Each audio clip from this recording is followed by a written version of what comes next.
Bon, je pense que nous, particulièrement IDPES, lorsqu'on devait opérer le choix en ce qui concerne le poste de premier vice-président, on n'a pas utilisé le népotisme, on a tenu compte des réalités de l'heure, en tenant compte des capacités intellectuelles de notre candidat, ainsi que de la position géopolitique.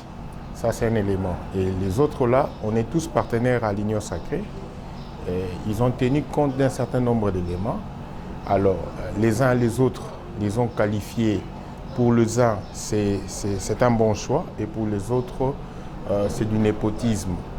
Moi, particulièrement, je ne sais pas émettre un avis au-delà de mon secrétaire général, parce que l'UDPS a été représenté dans toutes ses assises par le secrétaire général du parti. Lorsqu'il a été question pour l'Union pour la démocratie de se prononcer, je crois que le professeur Chilumbaï a été notre choix et à qui nous encourageons et nous souhaitons bonne chance pour qu'il puisse réussir. Bon, je pense que raison pour laquelle on a toujours dit que la constitution que nous avions aujourd'hui pose un certain nombre de problèmes à la gouvernance du pays par rapport aux besoins de l'heure. Cette constitution a été écrite à l'époque où il y avait des belligérants. Je crois que quelques années après, il y a possibilité de revoir certaines choses. Il y a un retard, certes, mais 48 jours que vous venez de parler, dans ces pays, on a connu des gouvernements après la nomination du Premier ministre, on a parlé même de 97 jours. Ce qui n'est pas bon, dans la gestion des temps, ce n'est pas intéressant. Et tous, nous nous battons pour qu'il y ait des pis-aller, pour qu'il y ait des améliorations. Retenez que s'il y a amélioré, je pense que les législateurs doivent s'appesantir sur ça. Mais il y a aussi la société civile, la vraie, la bonne, qui est source du pouvoir, c'est-à-dire nous, la population. Nous devons aussi, par des mécanismes prévus par la Constitution, essayer d'imposer notre façon de voir et de regarder la société pour que l'institution qui est tout le temps visée lorsqu'il y a ça ne va pas, c'est-à-dire la présidence de la République, pour que cette présidence puisse jouir de tous ces pouvoirs qui seraient mentionnés cette fois-ci dans la nouvelle écriture constitutionnelle. Bon, lorsque vous parlez de vous parlez de l'UDPS ou bien vous parlez de Patrick Mpiana? Bon, je crois que sous d'autres plateaux, j'ai donné mon point de vue. Je donne mon point de vue étant que spécialiste, un expert en finances publiques. J'ai fait les sciences économiques et j'ai fait un 3e cycle et j'irai jusqu'à l'école doctorale. Ma spécialité, ce sont les finances publiques. La façon dont l'affaire a été présentée, moi je dirais que c'est du populisme. Parce que vous deviez poser la question à ces gens-là. Est-ce qu'il y a un PV, un procès verbal de l'inspection générale de finances ou bien de la Cour des comptes qui désigne aujourd'hui M. Nicolas Kazadi comme étant le patron de la surfacturation ou bien d'un détournement?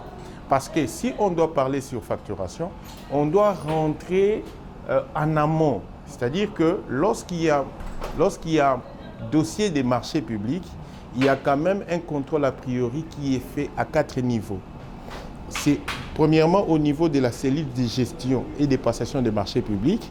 Deuxièmement, au niveau de la DG5P, qui dépend du ministère du Budget. La cellule de gestion et des passations des marchés publics dépend du ministère sectoriel pour ce qui concerne le forage, c'est-à-dire développement rural. Et quant à la DG5P, ça dépend du ministère du Budget. Alors que si vous quittez ces niveaux-là, dès que la DG5P produit un avis de non-objection, il faut maintenant passer à une autorisation provisoire. Et cette autorisation provisoire d'octroi des marchés, pour que le marché soit définitif, il faudra que l'autorité de régulation des marchés publics, qui dépend de la primature, doit essayer d'approuver aussi. Donc, vous voyez que nous sommes déjà au 3e niveau. Et dans le tout dernier niveau, maintenant, c'est l'autorité approbatrice du marché. Pour ce qui concerne les lampadaires, c'est le gouverneur de la ville de Kinshasa. Et pour ce qui concerne les forages, c'est le ministre du Développement rural. Alors, ce qu'il faut retenir, lorsque le tout a été fixé, donc que ce soit le prix, que ce soit ce qui doit être fait, c'est au niveau des cahiers spéciaux des charges et de ce que va apporter en offre technique et en offre financière le fournisseur. Donc à ce niveau-là, le ministre des Finances n'intervient pas. Et vous verrez que le contrat a été signé au mois en 2021, avant que le ministre Nicolas soit ministre des Finances. Et puis avant que le Premier ministre qui venait, Sama Lukonde, soit aussi Premier ministre. Donc c'est une question à poser en ce qui concerne facturation, à poser la question à Sele Yalagouli, à poser cette question, même pas vraiment à Sele Yalagouli, à l'ancien ministre de budget, au ministre du développement rural de l'époque, c'est-à-dire Guy Mikulu, et au Premier ministre de l'époque. Mais pour être plus technique, il faut aller à la DGSMP et à l'autorité des régulations des marchés publics. Là, vous connaîtrez s'il y a surfacturation.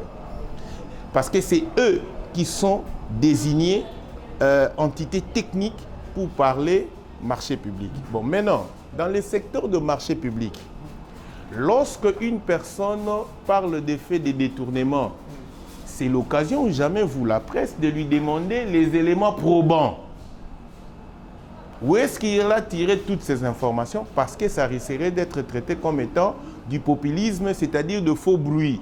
Si aujourd'hui, par mégarde, moi je dépends par exemple d'une structure appelée Toumiabi, je me dis non, un fils de Miabi a été lésé alors qu'il a fait des performances et des réalisations, c'est à nous maintenant d'ester en justice pour que la dignité, non pas tout simplement des institutions, non pas tout simplement de la personne, mais de mon territoire, soit par exemple réhabilité. Là, vous verrez que c'est votre corporation qui viendra pour dire que non, il y a la justice des pairs. Raison pour laquelle nous invitons l'UNPC et nous invitons aussi la CESAC gérée par M. Boussembe pour essayer de réguler votre secteur. Parce que nous nous rendons compte que dans ces pays, un infirmier peut donner leçon à ceux qui maîtrisent la législation en matière financière. Un juriste peut donner un avis sur ce qui concerne la médecine interne. Ou soit un mécanicien de véhicule vient donner une leçon à un architecte qui sait comment construire une maison. Donc, vous comprenez que... Le gouverneur de la ville, mais le gouverneur Jean-Thémy Ngobila s'est dédouané de cette affaire. Il a dit que lui, il était informé en ce qui concerne les dépenses via l'IGF que vous... Ce qui est faux parce qu'il y a une lettre de l'IGF signée par 2 inspecteurs, ça c'est de 1, et de 2. Lorsqu'il y a paiement, ce qu'il faut savoir, lorsqu'il y a paiement, la loi des finances publiques, parce qu'en matière de finances publiques, il y a la loi des finances publiques, il y a le règlement général sur la comptabilité, il y a la loi de marché public. Lorsqu'il y a paiement d'un fournisseur, il y a possibilité que la Banque centrale puisse payer directement le fournisseur concerné. Mais en ces moments-là, c'est ce que prévoit la loi. En ces moments-là,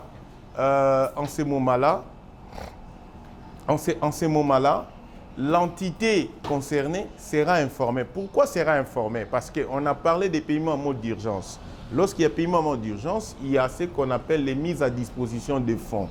Et à un certain moment, il faut régulariser. Ce n'est pas au ministre des Finances de régulariser, mais c'est à l'entité concernée. Si c'est le développement rural, ils doivent maintenant établir un bon d'engagement de régularisation pour régulariser la dépense et permettre à la reddition des comptes de capter la dépense lorsqu'il y aura loi de reddition des comptes pour l'exercice 2023. Avant la publication, par exemple, du budget 2025, il faut réviser ce qui a été fait en 2023. Quelle était la qualité de la dépense publique? Comment les gestionnaires se sont comportés? Vous comprenez? Ce n'est pas au ministre des Finances. Le ministre des Finances, dans la logique du marché, c'est les derniers intervenants. Et outre que c'est les derniers intervenants, mais dans la logique de la chaîne de la dépense, il a 2 missions. L'ordonnancement de la dépense et le paiement. Qu'est-ce qu'on entend par l'ordonnancement? L'ordonnancement, c'est une opération qui consiste à vérifier la régularité de l'opération. Est-ce que les prix ont été calculés comme tels? Est-ce qu'il y avait un avis de non-objection? Est-ce qu'il y avait autorisation de l'ARMP? est-ce que si c'est fait, ok, le monsieur paye. À ce qui concerne une avance, mais si le contrat a été déjà conclu et que la marchandise a été déjà livrée, il va vérifier est-ce qu'il y a des PV de réception. Là, il paye. Si c'est régulier, il ordonnance le paiement. Et là, maintenant, il y a la direction, l'ancienne direction des trésors, parce que c'est une nouvelle direction avec une nouvelle dénomination, qui va s'occuper du paiement. Et de là, on établit ce qu'on appelle l'OPI, l'ordre des paiements informatisés. Et pour ce qui concerne les lampadaires, j'ai vu l'ordre des paiements informatisés orienté vers un compte séquestre de l'hôtel de ville.